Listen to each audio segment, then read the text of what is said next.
Hi, my name is Daniela Perez, and I'm going to talk about nuclear power in Mexico and why it's a green alternative. First, I'll begin with a context about today's energy, its pros and cons. Then, I'm going to explain what nuclear power is and the process to generate it. Next, a comparison of different green energies. And finally, Mexico's role in nuclear power. So let's begin. Currently, most of Mexico's primary energy comes from fossil fuels. Why do I say that? In 2024, natural gas contributed to almost 44% of energy supply and another 44% of petroleum to fuel transport, industry, and thermal generation.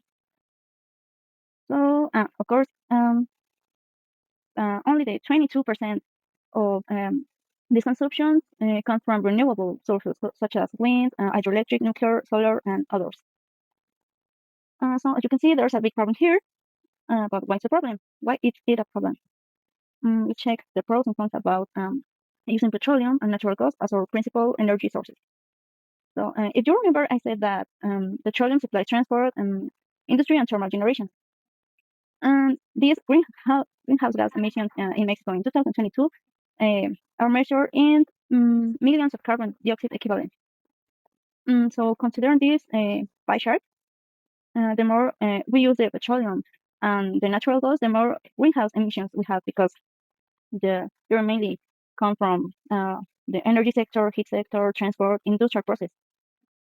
So, um, why do we use these sources if they are very um, bad for the environment? Well, let's check the pros and the cons. For natural gas, we the pros are that the natural gas is widely available, is cleanest burning fossil fuel, and used in combination with other fuels to decrease pollution in electricity, and it's easy to transport. But in the cons is that the transportation is high, is insufficient structure, makes gas resources unavailable in some areas, also has emissions of carbon dioxide, and pipelines impact ecosystems. And it's flammable.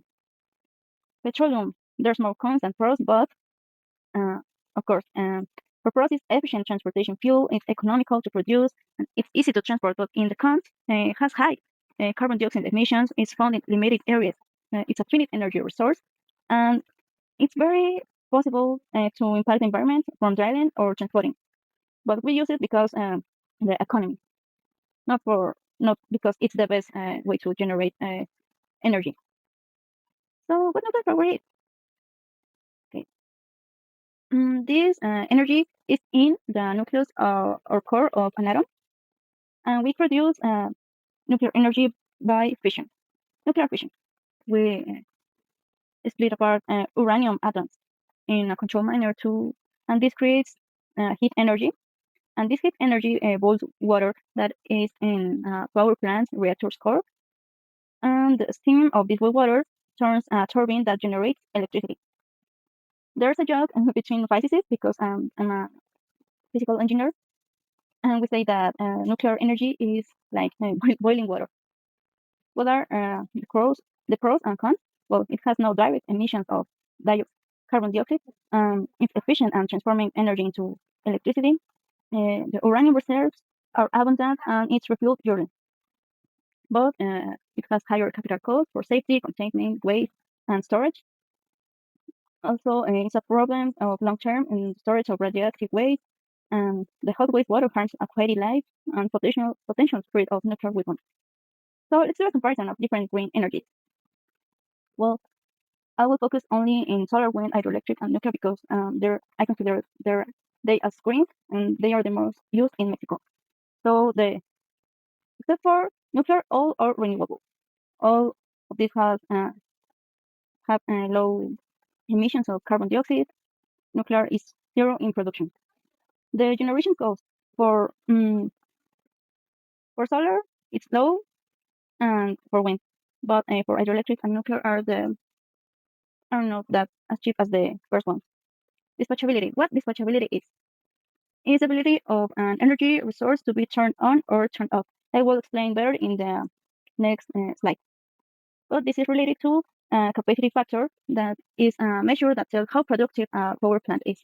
compared to its total power. For example, solar wind may produce, these are estimated values, these are not real. For example, solar can produce 100 terawatt hour in a year, but in reality it produces only 25 terawatt hour in a year. So that's the capacity factor. And the environmental impact. All of those have minimum impact, and they are related to risk. For example, in solar are minimum, and wind, of course, but not for birds. And in hydroelectric, it can cause floods or ecological impact. And in nuclear, if there are accidents, it can cause a lot of impact in the environment. So the key pros and cons for solar is that the energy is intermittent, and that's what I said about dispatchability, because it only works when there's sun. But it's economical and accessible. For wind, is intermittent too, because if there's wind, you can produce energy, but if there's no, you can't. So for hydroelectric, requires large dams, but it's more stable than the previous ones to generate electricity. And for the nuclear, is the cons is radioactive waste and has high initial cost, but has zero carbon dioxide emissions in operation and high power.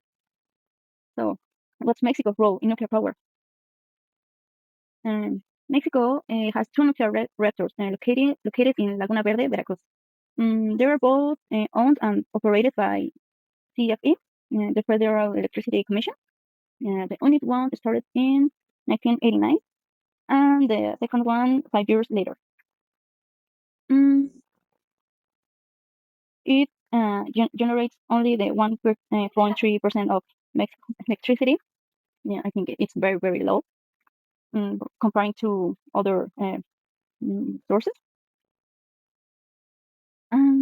Well, what's the people's role and the government's role? Well, for people is to save electricity, stay informed not only in the nuclear power, in all kinds of power, electricity, energy, and talk about it. It's important to talk about it, but first stay informed. And the government's role to create laws to invest in nuclear power or renewable energies, because we're still depending on petroleum or natural gas, and promote STEM studies, science, technology, engineering, mathematics. For example, you can study nuclear engineering at Instituto Politécnico Nacional, or may do a master's. I don't know. But in conclusion, okay, Mexico still depends on, well, significantly on oil, well, or petroleum and natural gas to generate most of this energy, or its energy and electricity. These are fossil fuels and are harmful, polluted, and not sustainable. In long term, especially because they're frequently, so it can cause a lot of damage to the earth, to the air. And even if we're using 22% of solar, hydroelectric, or nuclear or wind sources, and as I said, three of those are renewable, they still have emissions. But if we want to have zero emissions, it's important to invest in nuclear power, because nuclear power is clean, it could be practical, and works efficiently and effectively 24/7. So it's important for the country, the people. But first, we need to stay informed. We need to act in a responsibly and conscientiously way to help other people, to protect our environment, and of course, our future as a country, and reduce our greenhouse emissions. So, well, these are my references. You can check it if you want to stay informed, of course, and to not believe me, but decide what's your opinion about nuclear power, about green energies, and say, okay, I'm going to do that or this. So, thank you for listening.